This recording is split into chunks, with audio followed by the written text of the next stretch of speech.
Throughout these past years, I've heard the words of Christ, just like it says repeated, I guess, in my heart. But in Psalm 8, it says, through the praise of children and infants, you have established a stronghold against your enemies to silence the foe and the avenger.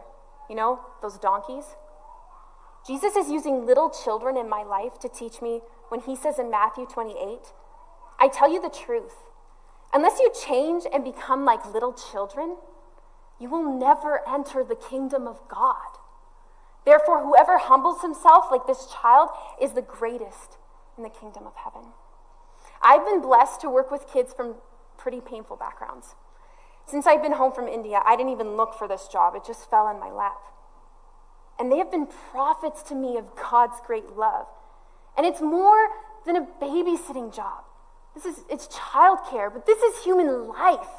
We're talking about precious human life. Now, the very first part of, from like conception till being small children, our only job is to learn how to receive. Because we are utterly dependent on somebody else to take care of us.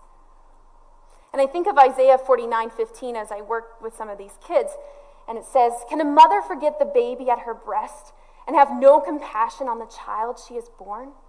Though she may forget, I will not forget you. I've seen children whose mothers have forgotten about them because the moms and dads are probably more wounded than their children are at this point. One of my favorite quotes from Mother Teresa is, when you are humble, nothing can touch you, praise nor disgrace. It wasn't until I went to India that I actually realized that there was more to that quote. I'd listened to that quote and I kind of had this perception of humility as like, almost like a self-hatred, don't feel anything, and whatever that was.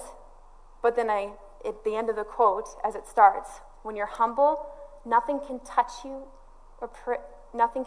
praise nor disgrace. And she says, because you know who you are. Can I ask you something? Are you okay with being you?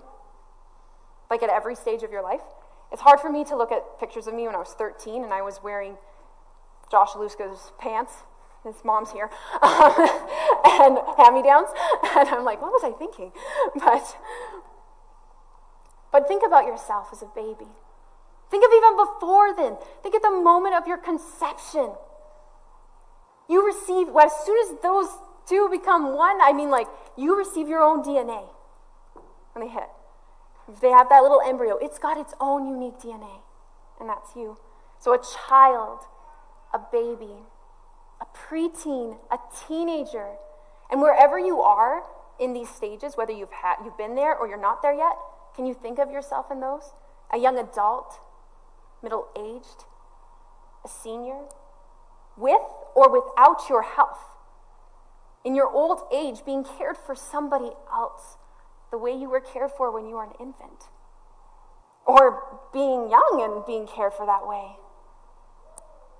Can you love them? Can you love you? Have you ever seen a beautiful work of art? It could be a painting, a dance, whatever it is, and you're completely moved, right? I love hearing people sing. Tara and Renee up here, or whoever, right? There's something piercing about that. But how come when we look at each other, we're the masterpiece of the master artist, and we don't experience that? We're so blind. I don't think that I really believe that God made me. If God is so awesome and he made me, and I don't really believe that Satan doesn't have his own clay. Maybe I'm giving, Satan more credit than he really should have. Because all he can do is mock and twist the good.